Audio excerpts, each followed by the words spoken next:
तो इस लेक्चर में हम लोग electric field due to a point charge पढ़ेंगे। ऑल्दो प्रीवियस लेक्चर में मैंने उसको समझाया था, यहाँ पे और अच्छे से हम लोग डिटेल में समझते हैं। तो electric field due to a point charge. अब इसमें क्या करने वाले हैं, बेसिकली इसका मतलब क्या है, एक पॉइंट चार्ज है बस पूरे आपके सिचुएशन में, आपके कॉन्फ़िगरेशन में बस एक पॉइंट चार्ज ही है और उसके कारण इलेक्ट्रिक फील्ड निकालना है। तो मान लो ये पॉइंट चार्ज है, ठीक है, क्यू बोल रहा हूँ, सॉरी, क्यू के कारण इस पॉइंट पे इलेक्ट्रिक फील्ड निकालना है ना। तो आप क्या करोगे, क्यू के कारण इस पॉइंट पे इलेक्ट्रिक फील्ड निकालना है तो दो तरीका है। एक तो यहाँ पे 1 कूलम चार्ज मान लो, उस पर फोर्स निकाल लो, वही हो जाएगा इलेक्ट्रिक फील्ड। या यहाँ पे एक टेस्ट चार्ज मान लो क्यू नॉट, ठीक है। तो क्यू के कारण क्यू नॉट पे जो फोर्स आएगा उसको अगर एफ बोलो तो electric field at point P क्या हो जाएगा, electric force on Q not charge kept at point P divided by Q not की वैल्यू, ठीक है। पॉइंट पी पे अगर आपको इलेक्ट्रिक फील्ड निकालना है तो पॉइंट पी पे एक चार्ज अज्यूम कर लो क्यू नॉट और उस पर फोर्स निकाल लो और फिर जो भी फोर्स आया है उसको चार्ज से की वैल्यू से डिवाइड कर दो, ठीक है ना। जितना भी चार्ज आपने यहाँ पे अज्यूम किया था तो क्यू नॉट अज्यूम किया था तो क्यू नॉट से डिवाइड कर दो, ठीक है। तो बेसिकली क्यू नॉट पे जो फोर्स लग रहा है, फोर्स डिवाइडेड बाय चार्ज की वैल्यू है ना, इलेक्ट्रिक फोर्स है ऑफ कोर्स। अगर इलेक्ट्रिक नहीं बोलूँगा तो अज्यूम कर लेना इलेक्ट्रिक फोर्सेस की बात हो रही है, ठीक है। अब ये फोर्स जो होगा ये हो जाएगा k Q not divided by, अगर ये डिस्टेंस आर है तो आर स्क्वायर, ये हो गया फोर्स। और आपको पता है कि फोर्स किस तरफ होता है, अवे होता है, अगर आप प्रोडक्ट ऑफ चार्जेस लिख रहे हो डायरेक्टली तो, ठीक है, away divided by Q not, है ना, ठीक है। तो यहाँ से क्यू नॉट कैंसिल हो जाएगा तो क्या आएगा आपके पास, k q by r square away, ठीक है। तो electric field at point P का एक्सप्रेशन इतना है, ठीक है। तो अगर बुक्स में आप देखोगे तो इस फॉर्म में नहीं रहता है, बुक्स में यूनिट वेक्टर के फॉर्म में रहता है। तो अगर आप यूनिट वेक्टर के फॉर्म में बताना चाहो तो ये वेक्टर को तो आप आर वेक्टर बोलोगे, ठीक है। तो आर वेक्टर के डायरेक्शन में यूनिट वेक्टर होगा उसको आर कैप बोलोगे। तो सेम चीज़ लिखने का तरीका बुक्स में ऐसा रहता है, इलेक्ट्रिक फील्ड हो जाएगा k q by r square r cap. Away का डायरेक्शन में यूनिट वेक्टर क्या होता है, आर कैप, और टुवर्ड्स के डायरेक्शन में माइनस आर कैप, ठीक है। तो इसी को अब यूज़ करके हम लोग एक केस लेते हैं जहाँ पे इलेक्ट्रिक फील्ड निकालेंगे, है ना।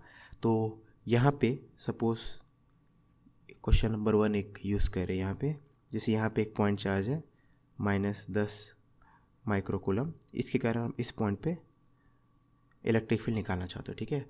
और ये पॉइंट जो है इससे मान लो 5 मीटर दूर है, ठीक है। तो अब क्या करोगे, पॉइंट चार्ज के कारण जो फॉर्मूला है, क्योंकि यहाँ पे इस क्वेश्चन में एक पॉइंट चार्ज है तो पॉइंट चार्ज के कारण यहाँ पे इलेक्ट्रिक फील्ड निकालने के लिए फॉर्मूला यूज़ करोगे। तो इलेक्ट्रिक फील्ड आपको पता है के क्यू बाय आर स्क्वायर, तो के का वैल्यू इतना, क्यू का value -10 coulomb divided by distance square, और किस डायरेक्शन में, आर कैप, ठीक है। अब इसको आप कैलकुलेट करोगे तो ये 10 की पावर कितना आएगा, 3 4 है ना। तो 9 × 10 की power 4 divided by 25 with a minus sign, ठीक है। तो इसको आप सिंप्लीफाई करोगे तो ये 10 की पावर 4 मतलब 1 लाख है ना, 1 लाख नहीं सॉरी 10,000 बाय 25 मतलब 400, तो अराउंड 3600 आएगा, ठीक है। यूनिट के साथ लिखूँ तो इतना, तो इलेक्ट्रिकल का वैल्यू इतना है, ठीक है। आप देख सकते हो इलेक्ट्रिक फील्ड आप एक्सपेक्ट भी कर रहे तो मैग्नीट्यूड तो इतना है 3600 न्यूटन पर कूलम, डायरेक्शन किस तरफ है, माइनस ऑफ आर कैप। अब माइनस ऑफ आर कैप किस तरफ होता है, आर कैप मतलब रेडियली आउटवर्ड होता है ना। किसी चार्ज से किसी पॉइंट पे, अब किसी चार्ज के कारण किसी पॉइंट पे फील्ड निकाल रहे हो तो ये वाला अवे वाला डायरेक्शन को आर कैप बोलते हैं और टुवर्ड्स वाले को माइनस आर कैप बोलते हैं। तो minus r cap is nothing but towards वाला, ठीक है। तो ये आपने निकाल दिया। आप एक और क्वेश्चन करते हैं, due to multiple point charges कर लेते हैं। तो electric field due to 1 point charge निकाल लिए। अब मल्टीपल पॉइंट चार्ज के लिए क्या करेंगे, सुपरपोजिशन प्रिंसिपल यूज़ कर लेंगे, ठीक है। कैसा भी सिचुएशन हो सकता है। तो मान लो एक सिंपल सिचुएशन लेते हैं,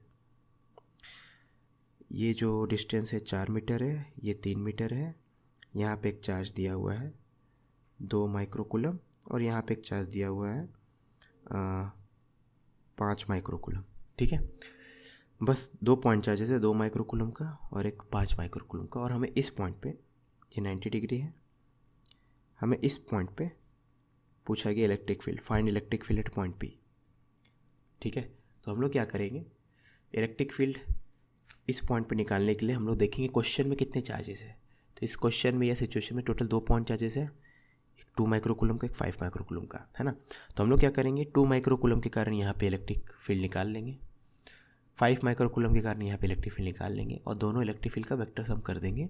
और इसमें बेसिकली हम लोगों ने प्रिंसिपल ऑफ सुपरपोजिशन यूज़ किया है कि इसके कारण इस पॉइंट पे जो इलेक्ट्रिक फील्ड होगा that will not depend on the presence और एब्सेंस ऑफ अदर चार्जेस। ठीक है, बेसिकली अगर यहाँ पे 1 कूलम चार्ज आप रखो, जो कि थ्योरेटिकली स्पीकिंग वही होता है इलेक्ट्रिक फोर्स, इलेक्ट्रिक फील्ड की वैल्यू एट ए पॉइंट, 1 कूलम चार्ज को वहाँ पे रख के देखो उस पर कितने इलेक्ट्रिक फोर्स लग रहा है। तो यहाँ पे अगर आप 1 कूलम चार्ज को रखोगे तो उस 1 कूलम चार्ज पे 2 माइक्रोकूलम के कारण जो फोर्स लगेगा that will not depend whether 5 microcoulomb is present और एब्सेंट, है ना।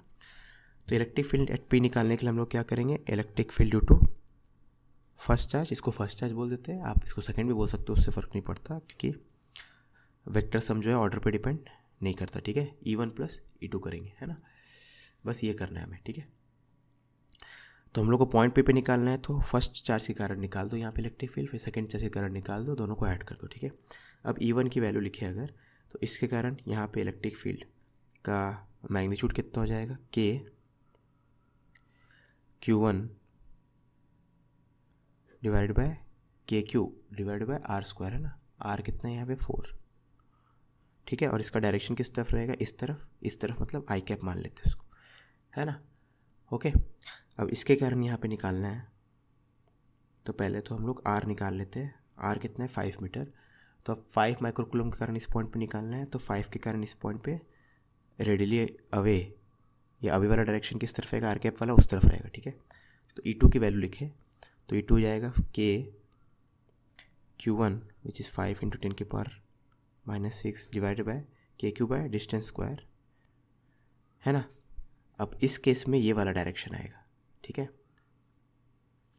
ना, ये रेडियली अवे वाला डायरेक्शन है ना, ये रेडियली अवे। ठीक है, अब ये रेडियली अवे वाला डायरेक्शन निकालना, जैसे मैंने यहाँ पे आर कैप लिखा था, रेडियली अवे वाला डायरेक्शन निकालना बहुत ही आसान है, तो अभी मैं आर कैप लिख दे रहा हूँ। आर कैप की वैल्यू जस्ट यहाँ पे लिखता हूँ मैं, तो ये जो आर कैप है यहाँ पे, ये आर कैप क्या हो जाएगा, ये वाला वेक्टर डिवाइड बाई ये लेंथ, इसी को तो आर कैप बोलोगे आप। ठीक है ना, अब ये वाला वेक्टर कितना होगा, तो अगर आप आर कैप लिखना चाहोगे तो आप r vector divide by r कर दो। ठीक है, अब आर वेक्टर निकालना तो बहुत ही आसान है, उसके लिए आप क्या करो, ये ट्रायंगल कंप्लीट करो। तो r vector is nothing but 4i cap plus 3j cap, 4i cap plus 3j cap divided by magnitude of r which is 5। तो आर वेक्टर इतना है यहाँ पे। ठीक है, ये आर वेक्टर है ना। देखो, यूनिट वेक्टर निकालना बहुत ही आसान है। इस डायरेक्शन के अलावा अगर आपको यूनिट वेक्टर निकालना है तो इस डायरेक्शन में दुनिया में कोई भी वेक्टर हो उसको उठा लो। ठीक है, तो आर कैप के डायरेक्शन में तो आर वेक्टर रहेगा ही रहेगा, by definition r cap is nothing but r vector divided by r. तो आर वेक्टर लिखो। अब आर वेक्टर जो होगा उसका आई वाला पार्ट है 4 और जे वाला पार्ट है 3। तो यहाँ से यहाँ जाना है तो आप एक्स के लॉन्ग चलोगे तो 4 चलना पड़ेगा, वाई के लॉन्ग 3 चलना पड़ेगा। तो r vector is nothing but 4i plus 3j divided by इसका मैग्नीट्यूड विच इज़ 5। तो इसको यहाँ पुट कर देंगे।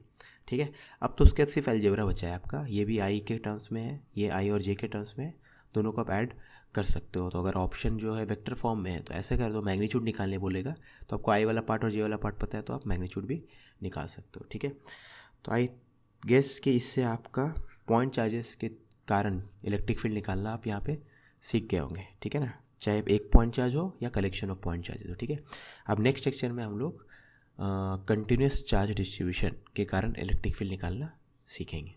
आप कुछ भूल रहे हो। ईमानदारी से बताना, करना है नहीं करना?